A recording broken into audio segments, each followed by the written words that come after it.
الحمد لله وكفى وسلام على عباده الذين اصطفى أما بعد فأعوذ بالله من الشيطان الرجيم بسم الله الرحمن الرحيم قل أعوذ برب الناس ملك الناس إله الناس من شر الوسواس الخناس الذي يوسوس في صدور الناس من الجنة والناس صدق اللہ العظیم۔ گزشتہ کل سورہ فلق کا ترجمہ، اس کا مطلب اور اس کی تفسیر آپ کے سامنے بیان ہوئی ہے۔ سورہ ناس آپ کے سامنے پڑھی گئی ہے۔ سورہ فلق میں دنیاوی مصائب اور آفتوں سے بچنے کے لیے اللہ کی پناہ کو مانگی گئی، اللہ کی مدد کو طلب کی گئی۔ یہ جو سورہ ناس ہے، اس میں آخرت سے متعلق جو پریشانیاں ہیں، آخرت سے متعلق انسان کو نقصان دینے والی جو چیزیں ہیں، ان کے سلسلے میں اللہ کی مدد طلب کی گئی۔ تو ان دونوں صورتوں میں دنیا بھی آ گئی اور آخرت بھی آ گئی ہے۔ قل اعوذ برب الفلق پڑھیں گے، دنیاوی تمام مصیبتوں سے بچنے کا نسخہ اس میں ہے۔ قل اعوذ برب الناس پڑھیں گے، آخرت کی تمام پریشانیوں سے بچنے کا نسخہ اور دوا اس صورت میں ہے۔ تو یہ دونوں صورتیں بہت ہی زیادہ جامع ہیں، مانع ہیں اور بہت زیادہ فائدے والی ہیں۔ ترجمہ اس کا یہ ہے، قل اے محمد صلی اللہ علیہ وسلم آپ کہیے، آپ پڑھیے، اعوذ برب الناس، میں پناہ مانگتا ہوں اللہ کی۔ کون ہے وہ؟ رب الناس، لوگوں کا رب ہے۔ ساری کائنات میں جتنے انسان ہیں، حضرت آدم علیہ السلام سے لے کر اب تک جتنے آئے اور قیامت تک جتنے آئیں گے، ان سب کا رب کون؟ اللہ تعالی۔ ملک الناس، اور میں پناہ مانگتا ہوں انسانوں کے بادشاہ کی۔ اللہ تعالیٰ کون؟ انسانوں کا حقیقی بادشاہ ہے۔ دنیا میں جتنے بھی لیڈر ہیں، کوئی گلی کا لیڈر ہے، کوئی شہر کا، کوئی ڈسٹرکٹ کا، کوئی اسٹیٹ کا، کوئی کنٹری کا، کوئی چند کنٹریز ملا کر کے ایک بڑا لیڈر ہے، کوئی ساری دنیا کا ایک سب سے بڑا لیڈر ہے۔ یہ سب کیا؟ ٹیمپروری لیڈر ہیں، بس عارضی ہیں۔ ایک بادشاہ کے پاس ایک اللہ والے تشریف لے گئے۔ بادشاہ اپنی بادشاہت میں مست تھا، دین سے دور تھا، تو اللہ والے نے اس کے محل کے سامنے آ کر کے فرمایا یہ تو مسافر خانہ ہے. یہ کیا؟ مسافر خانہ. چلے گئے. پھر دوبارہ آئے اگلے دن اور بادشاہ کے محل کے پاس آئے اور بولے یہ تو مسافر خانہ ہے. اس طرح کئی بار وہ اللہ والے گھر کے پاس آتے، محل کے پاس آتے اور بولتے کہ یہ تو مسافر خانہ ہے. بادشاہ کے پاس کمپلینٹ چلی گئی کہ کوئی بوڑھا آدمی آتا ہے اور بولتا ہے کہ اے بادشاہ آپ کا یہ محل مسافر خانہ ہے. تو بادشاہ نے ان کو بلوایا، پوچھا کہ حضرت آپ ایسا کیوں بولتے ہیں کہ یہ مسافر خانہ ہے؟ تو وہ کہنے لگے ہاں بالکل صحیح بول رہا ہوں میں، یہ تو مسافر خانہ ہے. بادشاہ نے پوچھا کیسے مسافر خانہ؟ تو اس اللہ والے نے فرمایا یہاں اس سے پہلے کون رہتا تھا؟ تیری کرسی پر اس سے پہلے کون بیٹھا کرتا تھا؟ بادشاہ کون تھا؟ اس نے کہا ہمارے ابا. پوچھا تمہارے ابا سے پہلے کون یہاں رہتا تھا؟ کہنے لگا دادا، پردادا، لکڑ دادا، سکڑ دادا، پورا لسٹ پیچھے تک وہ گیا. تو اللہ والے نے جواب دیا دیکھا پہلے تمہارا دادا تھا وہ چلا گیا، ابا آئے، وہ چلے گئے، تو آیا، تو بھی چلا جائے گا قبرستان. یاد رکھ لے، موت کی تیاری کر لے، مرنے کے بعد آنے والی زندگی کی فکر کر لے. ٹیمپروری بادشاہ ہے تو، پرماننٹ نہیں ہے. پرماننٹ تو اللہ تعالی ہے. تو ملک الناس، تمام انسانوں کے بادشاہ کی میں پناہ چاہتا ہوں، مدد طلب کرتا ہوں. الہ الناس، اور وہ جو بادشاہ ہے وہ کون ہے؟ تمام انسانوں کا خدا ہے، معبود ہے. تمام انسانوں کا وہ اللہ ہے. کس چیز سے پناہ مانگتا ہوں؟ من شر الوسواس الخناس، میں پناہ مانگتا ہوں دلوں کے اندر وسوسہ ڈالنے والوں سے، وسوسہ ڈال کر کے چھپ جانے والوں سے. یہ جو شیاطین ہیں اور جنات ہیں یہ انسان کے دلوں میں وسوسہ ڈالتے ہیں، وسوسہ ڈال کر چھپ جاتے ہیں. آدمی کو پتہ بھی نہیں چلتا کہ اس کے دل میں یہ وسوسہ، گناہ کرنے کا ارادہ، چوری کرنے کا خیال، زنا کرنے کا خیال، فلم دیکھنے کا خیال، یہ کہاں سے آیا، کس نے ڈالا، آدمی کو پتہ بھی نہیں چلتا. وسوسہ ڈالنے والے، ڈال کر کے خناس. خناسا یخنس کا مطلب کیا؟ چھپ جانا. جنات تو ویسے بھی نظر نہیں آتے. یہ شیطان کیا اصل میں کان من الجن، اصل میں یہ جنات ہے، اس کی نسل میں سے ہے.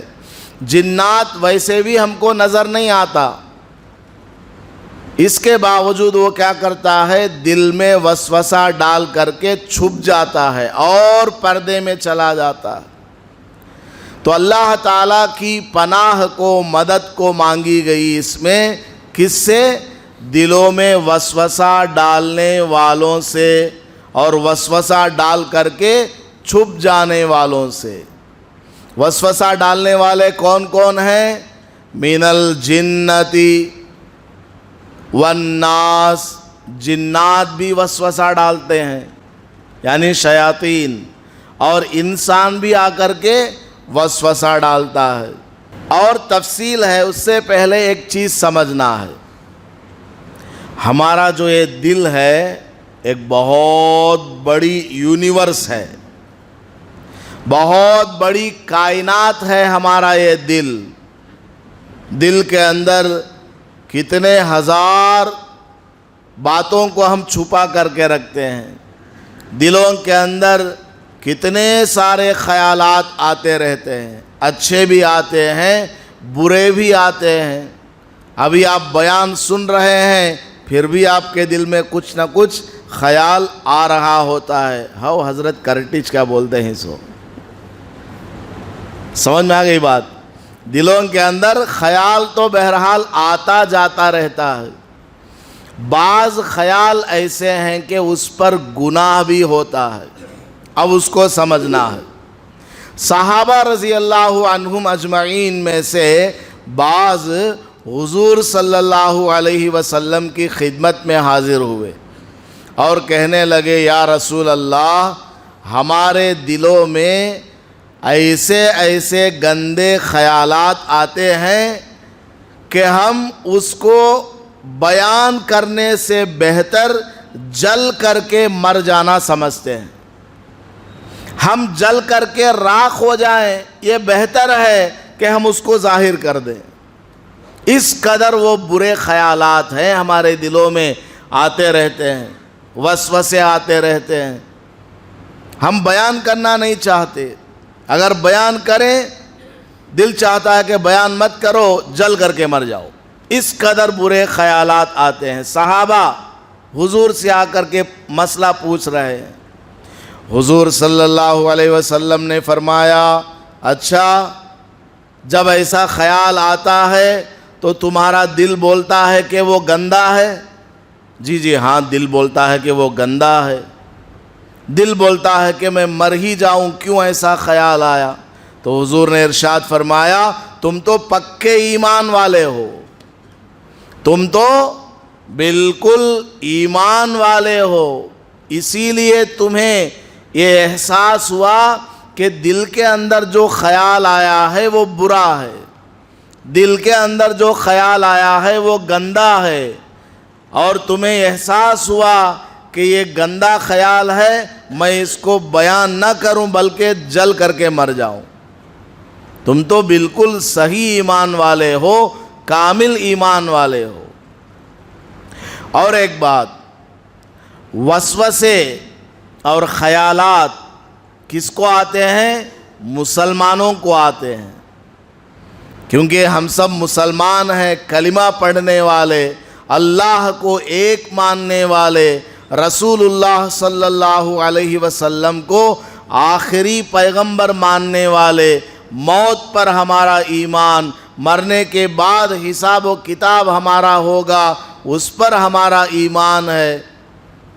نماز پڑھتے ہیں، قرآن پڑھتے ہیں، مسجد میں آتے جاتے ہیں، چندہ دیتے ہیں، لوگوں کی خدمت کرتے ہیں، مسجد بناتے ہیں، مدرسہ بناتے ہیں، ہم سب ایسے کام کرتے ہیں جو سب کے سب جنت کو لے جانے والے کام ہیں۔ اب شیطان کی ڈیوٹی کیا؟ غلط راستے پر ڈالنا۔ اس لیے شیطان مسلمانوں کے دلوں میں زیادہ محنت کرتا ہے، مسلمانوں کے اوپر شیطان کی محنت زیادہ ہے، اور جس کی فیلڈ جتنی بڑی ہے اس کے پیچھے اتنے زیادہ شیطان لگے رہتے ہیں۔ قدری میں غالباً 2001 میں ہمارے استاد تشریف لائے تھے، حضرت مفتی خلیل الرحمن صاحب دامت برکاتہم العالیہ۔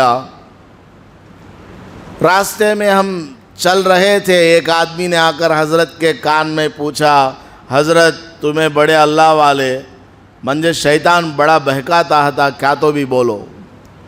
حضرت نے فرمایا ارے تیرے پیچھے جو شیطان ہے وہ لنگڑا شیطان ہے، میرے پیچھے 18 شیطان لگے ہوئے، میرے پیچھے 18 شیطان لگے ہوئے۔ آدمی کی ڈیوٹی جتنی بڑی ہوگی، آدمی جس قدر بڑا ہوگا اس قدر اس کے پیچھے شیطان لگا رہتا ہے۔ حدیث شریف میں آتا ہے روزانہ شیطان دریا میں مصلی بچھا کر کے بیٹھ جاتا ہے، نماز پڑھنے کے واسطے نہ میں حساب لینے۔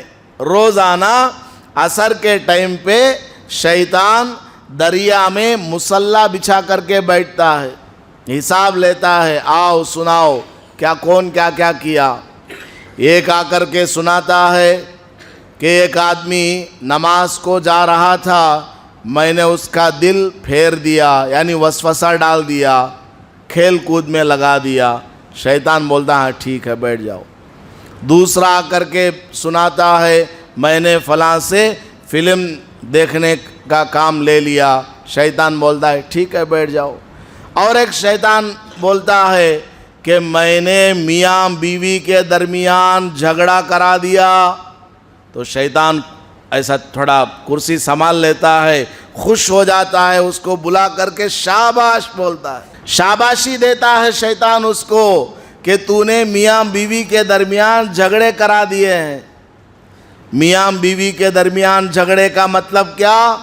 دو خاندانوں کا جھگڑا، دو محلوں کا جھگڑا، دو شہروں کا جھگڑا۔ رائے چوٹی سے یا پنگنور سے آپ نکاح کر کے آئے، وہاں کا لڑکا یہاں کی لڑکی، نکاح ٹوٹ گیا کسی وجہ سے۔ بعد میں کبھی آپ سے کوئی آدمی بولے ہماری بچی کو پنگنور میں یا رائے چوٹی میں یا قدری میں نوشو دیکھے ہیں، ایو بیوار سکو نکو بھائی، بولتے ہیں نہیں بولتے ہیں؟ صرف نکاح ایک ہی ٹوٹا ہے لیکن پورے گاؤں کو حساب میں لے لیتے ہیں کہ وہ پورا گاؤں ہی خراب ہے، حالانکہ ایسا تو نہیں ہے۔ تو شادی میاں بیوی کے درمیان اگر لڑائی ہو جائے، دو خاندانوں میں لڑائی ہو جاتی ہے، دو محلوں میں لڑائی ہو جاتی ہے، دو شہروں کے اندر منافرت پھیل جاتی ہے۔ شیطان بڑا خوش ہوتا ہے اور ایک شیطان سے پوچھتا ہے تیری ڈیوٹی کیا تھی آج، تو نے کیا کیا؟ وہ بولتا ہے میرا کوئی خاص کام نہیں ہے، میں نے کچھ نہیں کیا۔ نہیں بتاؤ بھائی کیا کام کیا، حساب تو مجھے لینا ہے۔ وہ بولتا ہے ایک بچہ قرآن شریف لے کر مکتب میں مسجد میں پڑھنے کے لیے جا رہا تھا، میں نے اس کو کھیل کود میں لگا دیا۔ تو شیطان اس کو بلا کر کے گلے لگاتا ہے، باضابطہ معانقہ کرتا ہے کہ سب سے اچھا کام تو نے کیا، کیونکہ یہ لڑکا اگر قرآن پڑھ لے گا، دین کا علم حاصل کر لے گا، 1000 آدمی کے لیے ہدایت کرنے والا بن جائے گا، 1000 آدمیوں کو سیدھے راستے پر ڈالنے والا بن جائے گا۔ تو شیطان بڑا چالاک ہے، وہ مسلمانوں کے پیچھے پڑا رہتا ہے، اور جو جتنا بڑا ہوگا اتنا زیادہ اس کے پیچھے پڑا رہتا ہے اور وسوسہ ڈالتا رہتا ہے۔ تو ہمارے پاس کیا؟ ہمارے دل میں مال ہے۔ آدمی چرانے کہاں جاتا ہے؟ اگر کسی کو چوری کرنی ہو کہاں جائے گا؟ بینک میں جائے گا، کیونکہ وہاں پیسہ ہے۔ بڑے گھر کو دیکھے گا کیونکہ وہاں پیسہ ہے۔ بالکل جھونپڑی ہے، دروازہ بھی نہیں ہے، ایسے گھر میں چور چوری کرنے جائے گا کیا؟ نہیں جائے گا۔ چور جب جاتا ہے تو اسی وقت جائے گا جب کہ اس کو معلوم ہو کہ اس گھر کے اندر مجھے کچھ مال ملے گا۔ چوری پر ایک بات یاد آئی، پچھلے سال کیا ہوا، ہم سب رات میں 11، 12، 1 بجے تک جاگتے ہیں، رمضان میں ہو جاتا ہے، نیند نہیں آتی، بعض مرتبہ تراویح کے بعد کھاتے ہیں تو بالکل نیند نہیں آتی، اسی لیے مغرب کے بعد ہی کھا لینا چاہیے۔ راتوں میں ہم لوگ زیادہ جاگتے ہیں اور صبح سحری کر کے فجر کی نماز پڑھتے ہیں، زبردست نیند آتی ہے، اور ایسا سو جاتے ہیں کہ ہوش نہیں رہتا کہ کیا ہو رہا کیا نہیں ہو رہا۔ اس میں بعض مرتبہ غلطی ہو جاتی ہے، اپنے گھروں کا دروازہ صحیح سے بند نہیں کرتے۔ پچھلے سال ہمارے محلے میں بہت ساری چوریاں ہوئی ہیں، اس لیے آپ حضرات سے میں درخواست کرتا ہوں کہ رمضان کے مہینے میں راتوں میں صبح میں دروازہ اچھا بند کر کے سوئیں۔ عورتیں ہیں، مائیں ہیں، بہنیں ہیں، وہ بیچاری سوئی ہوئی ہیں، آپ نماز کو آ رہے ہیں تو دروازے میں آپ خود تالا لگا کر جیب میں رکھ کے آئیں، پھر جا کر کے کھول کے اندر سے بند کر کے آپ آرام کر لیں۔ اسی طرح گاڑیاں، سائیکل وغیرہ، ان سب چیزوں کا خیال کرنا۔ تو بہرحال چور کہاں جاتا ہے؟ جہاں مال ہوگا وہاں جائے گا۔ تو مسلمانوں کے پاس مال ہے، قرآن ہے، نماز ہے، دین ہے اور ایمان ہے، اس لیے مسلمانوں کو شیطان زیادہ وسوسے ڈالتا ہے۔ کافر کے پاس کیا کرے گا؟ وہ تو ہے ہی کافر، وہ تو ہے ہی مشرک، وہ تو ہے ہی گمراہ، اس کو ڈسٹرب کرنے کی ضرورت ہے ہی نہیں، وہ خود غلط راستے پر ہے۔ ہم لوگ سیدھے راستے پر ہیں، اس لیے ہمارے دلوں میں شیطان وسوسہ ڈالتا رہتا ہے۔ نماز کی نیت باندھتے ہیں، اس میں وسوسہ آ جاتا، نماز پڑھتے ہیں وسوسہ آ رہا ہے، ادھر کا ادھر کا خیال، دکان کا، مکان کا، فلاں فلاں کا۔ بعض لوگ یہ بھی بولتے ہیں جب نماز کے اندر دل نہیں لگتا، بعض لوگوں کے دلوں میں شیطان یہ وسوسہ بھی ڈالتا ہے، کیا فائدہ رہے تیری نماز پڑھ کو؟ بولتا ہے نہیں بولتا؟ ہمارا دل خود ہمیں بولتا ہے، وہ دل ہمیں بولتا ہے سو شیطان کہلواتا ہے۔ کیا فائدہ ہے ایسی نماز پڑھ کو؟ مسجد میں تو کھڑا ہے، نیت باندھا ہے، سورہ فاتحہ پڑھ رہا ہے یا امام کے پیچھے سن رہا ہے، لیکن تیرا دل نماز میں نہیں ہے، دکان میں ہے، موبائل میں ہے، فلم میں ہے، تیرے دماغ میں مسجد میں کھڑے ہو کر ایسے خیال آ رہے ہیں، کیا فائدہ تیری نماز پڑھ کر؟ چل چل۔ اس طرح شیطان موٹیویشنل سپیچ دیتا ہے۔